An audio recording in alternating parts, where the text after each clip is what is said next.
যে চিল্লানি দিছে আমি তো শিওর মাইকটা অনেক জোরে লাগছে। সাহস কত বড় একজন সম্মানিত টিকটকারের গায়ে হাত তুলে? বলেন কি মেয়েটারে চিনতে পারছেন নিশ্চয়ই? না। দেশের একমাত্র ক্রিয়েঞ্জ ইউটিউবার, নাম বলার দরকার আছে? No sir no. দেশের একমাত্র ক্রিয়েঞ্জ ইউটিউবার টিমের লোক, সহজভাবে তার ভাগ্নি।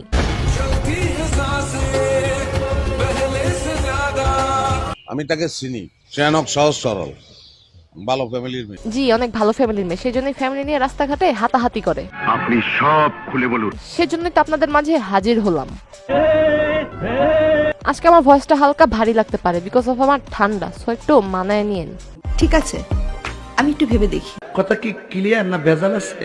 হ্যালো ভাই brother and sister, welcome to রোজ।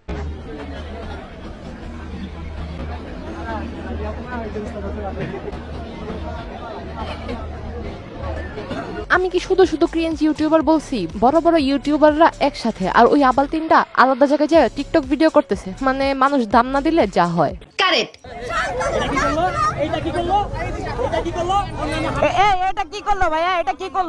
কি আর করবে, পুলিশের সামনে ধরে আপনাদেরকে মেরে দিল। বলেন কি? ঘটনা হলো ইয়াসিন তার বউকে নিয়ে বাহিরে গেছিল, সেখানে গিয়ে অন্তরার ফ্যামিলির সাথে তার দেখা, তাদের মাঝে তো ঝামেলা, সো দেখা মাত্রই হাতাহাতি শুরু হয়ে গেছে। ও আই সি। অন্তরার বোনের মেয়ে, তার সাথে আরো অনেকেই ছিল। টিকটক ভিডিও বাদ দিয়ে তারা হাতাহাতিতে লিপ্ত হয়। উনি পাগল হয়ে গেছে। সত্যি পাগল হয়ে গেছে। আন্টি এত সুন্দর টিকটক ভিডিও করে, তারপর গিয়ে হাতাহাতি করতেছে। আন্টি আপনার যে অবস্থা, আপনার মেয়েদেরকে বাদ দিয়ে দেখবেন ছেলেরা আপনার পিছনেই লাইন মারতেছে।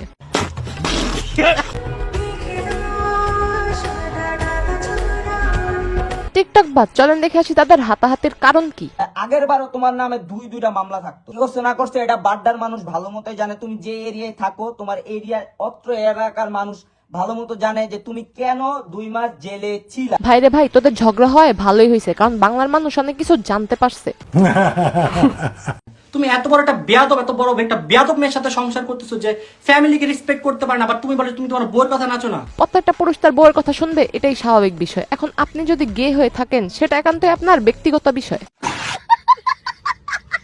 তবে ভাই, এদের ঝগড়ার কাহিনী যদি আপনি শোনেন, নিঃসন্দেহে বলবেন পাশের বাসার আন্টিরা ঝগড়া করতেছে। যেখানে আমি বলছি যে তাদের থেকে আমার আম্মু টাকা পায়, হ্যাঁ, যে টাকাটা পায় সেখান থেকে সে মাইনাস করবে। তখনকার 8 লাখ টাকা তাকে তার মাকে দেওয়া হয়েছিল তাদের বাড়ির জন্য, হ্যাঁ, সেই টাকাটা তারা এখন পর্যন্ত আটকে রাখছে, টাকাগুলো দিতে মানে তারা অস্বীকার। কার মা কার কাছে কত টাকা পায় এগুলি নিয়ে ঝগড়া না, মানে এগুলি নিয়ে অনলাইনে কন্ট্রোভার্সি চলতেছে। কি আশ্চর্য কথা! আশ্চর্য তো হই তখন, এরা নাকি আবার বাংলাদেশের সবথেকে বড় ইউটিউব চ্যানেলে কাজ করে। হাস্যকর, এদেশের জনগণের জন্য হাস্যকর। এদেশের জনগণের জন্য হাস্যকর, তবে এদেরও যে অডিয়েন্স আছে, কারো বুদ্ধি মাথায় নেই, সব বুদ্ধি হচ্ছে হাঁটুতে। রাকিব হোসেনের ফ্যান, তাদের মাথায় তো বুদ্ধি নাই, তাদের বুদ্ধি তো হাঁটুতে। একটা সময় এই সমস্ত কথাবার্তা কেউ বললে এরা গিয়ে প্রোটেক্ট করতো, আর এখন ঝগড়া লাগছে, এরাই তাদের সত্যি কথাটা বলে দিতেছে। ক্রিয়েঞ্জ ইউটিউবের ছোট বোন স্টোরি দিছে ইয়াসিনের বউকে নিয়ে।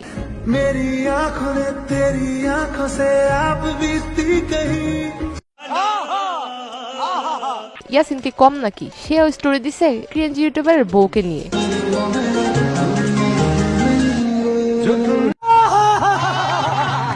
আগে জানতাম মামা ভাইগনা যেখানে বিপদ নেই সেখানে, এখন দেখি মামা ভাইগনা যেখানে ঝামেলা লাগে সেখানে। হাসিটা থামিয়ে ফেসবুক থেকে ভিডিওটি দেখে থাকলে পেজটি ফলো করে দিন, আর ইউটিউব থেকে দেখে থাকলে চ্যানেলটি সাবস্ক্রাইব করে দিন। দেখা হবে নেক্সট ভিডিওতে।